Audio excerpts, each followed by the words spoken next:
Get into these swoops. Hey, get into these swoops. Hi everyone, it's Danielle Bill, the founder of Melanin Mental Health and Ministry, which is a business that empowers Black women of faith to be intentional about self-care to improve mental health. And in this video, I'll be sharing with you 6 self-care tips to help you cope with the holidays. Number 1, somebody say number 1. Number 1, start your day with prayer or meditation. I know this may seem like a no-brainer, but too often we do not start our mornings with intention. So what we do, we get up in the morning, we may grab our smartphones, our mobile devices, whatever, some type of technology, and we allow our social media feeds to feed our spirit before God.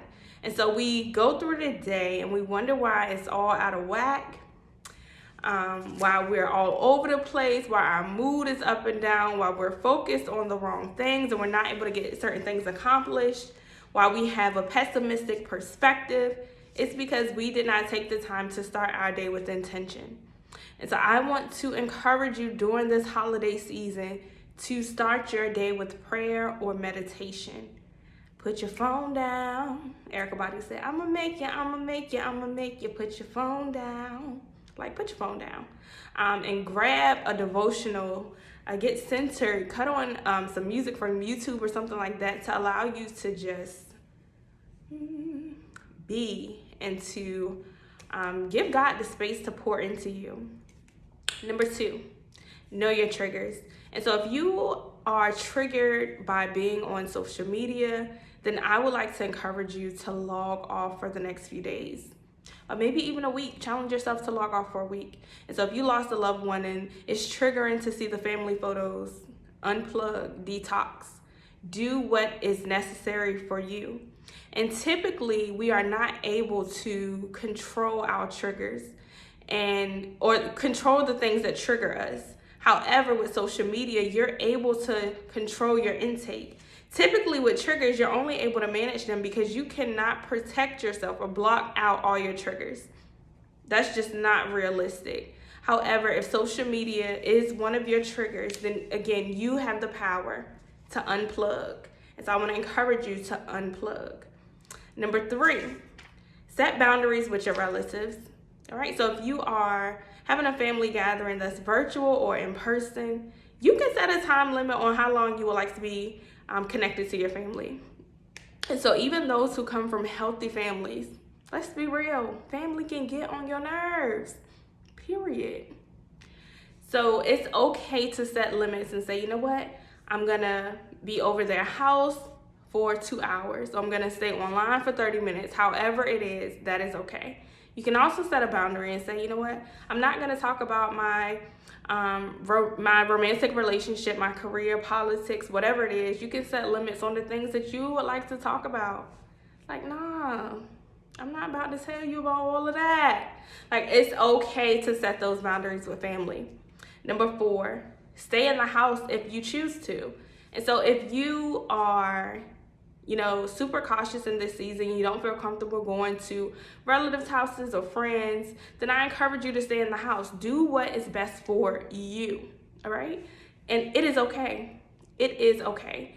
And so if you are unable to be with those you love during this holiday season, I just want to encourage you to shift your perspective. Perhaps you're not, instead of saying I'm alone, I'm by myself, perhaps you could say I'm protecting myself and those I love. So just try to put a positive spin on it. And let me be real, I'm not the one to promote toxic positivity because I encourage you to be present with your feelings. However, I am encouraging you to shift any limiting belief, any negative thoughts, and just try to make it a positive thought so that you can be in good spirits. We do not need you going into a depression, harping on certain thoughts. Because that's what the enemy desires. The enemy wants you to just be, The enemy will attack your mind. So be mindful of the things that you're speaking, your language. Use that positive self-talk, okay? And know that it's okay if you decide to stay in the house. Number 5, receive. So open your heart to receive, whether that's in the form of support, compliments, gifts, or love. Give yourself this space to receive. Without feeling like you have to give something in return. So give yourself the space to receive without feeling obligated to give something in return. Some people genuinely want to pour into you and do not want anything back, okay? And so I even think about the concept of tithes and offering. Sometimes people really give expecting God to give them something in return. So they give to get. So that means you're not really giving from a genuine place. And so I wonder if those persons truly struggle to receive because they wonder if the things that they receive are going to come with strings attached due to them not actually giving from a genuine place.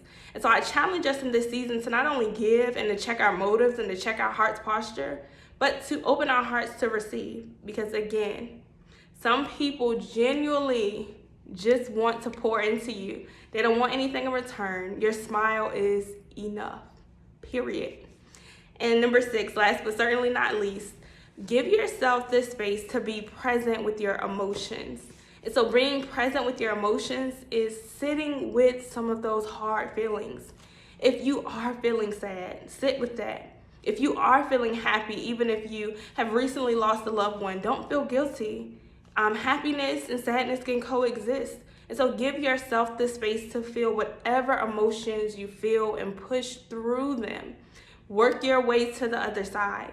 Too often we try to suppress our emotions, and your emotions are not bad, right? So we've been taught that any emotion outside of happiness or joy is a bad thing. No, our emotions tell us, they're indicators, they're messengers, and so they let us know the things that are important to us or the things that bother us. So be present with your emotions and pay attention to the things that set off your emotions.